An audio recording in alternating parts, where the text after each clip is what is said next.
Hello दोस्तों, स्वागत है आपका रिवीजन अड्डा RS 2026 प्री और मेंस कंबाइंड में। हम रिवीजन यहाँ कर रहे हैं इस सीरीज़ में। आज हमारा टॉपिक है महाजनपद काल और मगध का उदय। तो चलिए पहला प्रश्न करते हैं। पहला प्रश्न, 16 महाजनपदों का उल्लेख किस ग्रंथ में मिलता है? अंगुत्तर निकाय बौद्ध ग्रंथ। दूसरा प्रश्न है, हर्यक वंश का संस्थापक बिंबिसार। मगध की प्रथम राजधानी राजगृह, गिरिब्रिज। ये 5 पहाड़ियों से घिरा प्राकृतिक रूप से सुरक्षित स्थल था। पाटलिपुत्र को राजधानी किसने बनाया था? उदयन ने। यह गंगा और सोन नदी के संगम पर स्थित है।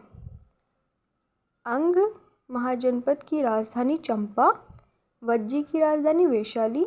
अंग को अजातशत्रु ने लंबे संघर्ष के बाद जीता था। महापद्मनंद किस वंश का संस्थापक था? नंद वंश का।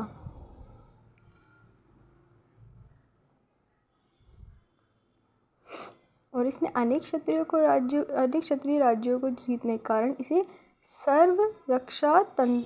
सर्वशक्तांतरक कहा गया है। सिकंदर के भारत आक्रमण के समय मगध का शासक कौन था? घनानंद।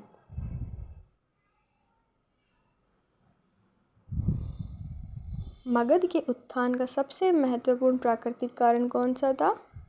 उपजाऊ गंगा का मैदान और लौह अयस्क की उपलब्धता।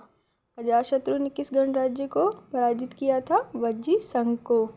लगभग 16 वर्ष तक युद्ध किया। इस विजय से मगध को उत्तर और भारत की सबसे बड़ी शक्ति बना दिया। इस विजय ने बिंबिसार ने सबसे पहले किस महाजनपद को जीतकर मगध में मिलाया?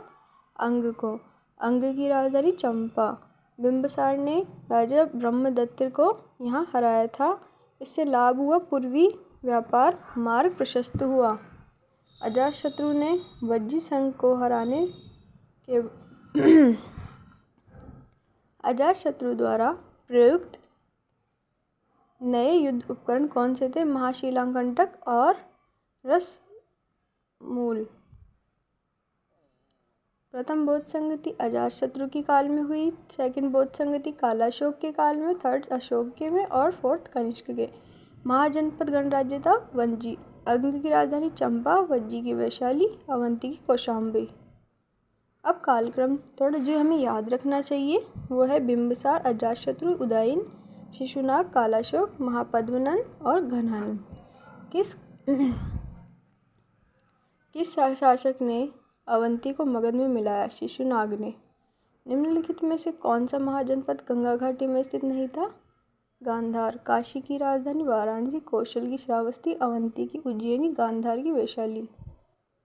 महाजनपद काल में सर्वाधिक शक्तिशाली गणराज्य वज्जी संघ था। 3 कथन है। बिंबिसार ने विवाह नीति अपनाई, सही है। अजातशत्रु ने युद्ध नीति अपनाई, सही है। उदयन ने राजधानी बदली, सही है। निम्न में से किस कारण से मगध को अन्य महाजनपदों पर बढ़त मिली? उपजाऊ भूमि होने के कारण, लौह अयस्क मिलने के कारण और हाथियों की उपलब्धता।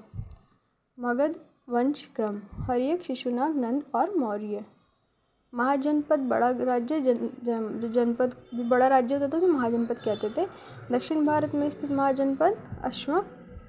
कथन: वज्जी एक गणराज्य था, सही है। मगध एक राजतंत्र था, सही है। राज्य भी गणराज्य थे। बिंबिसार, अजातशत्रु, उदयन, शिशुनाग, कालाशोक, महापद्मनंद, घनानंद। इसमें हम ये क्रम हमें आगे के लिए याद रखना होगा। महाजनपद काल भारतीय राज्य व्यवस्था के विकास का महत्वपूर्ण। इसका स्पष्टीकरण देख लेते हैं। जनपद से महाजनपद, कृषि से एवं नगरीकरण, व्यापार का विस्तार, कर व्यवस्था का विकास, गणराज्य एवं राजतंत्र दोनों का विकास, मगध का उत्कर्ष। देखिए अब हम प्री और मेंस के लिए, क्योंकि हम फैक्चुअल भी देख रहे हैं और डिस्क्रिप्टिव भी देख रहे हैं लिखने का, तो ऐसे ही क्लास में बने रहे। हम नेक्स्ट क्लास में इसका अगला पार्ट करेंगे।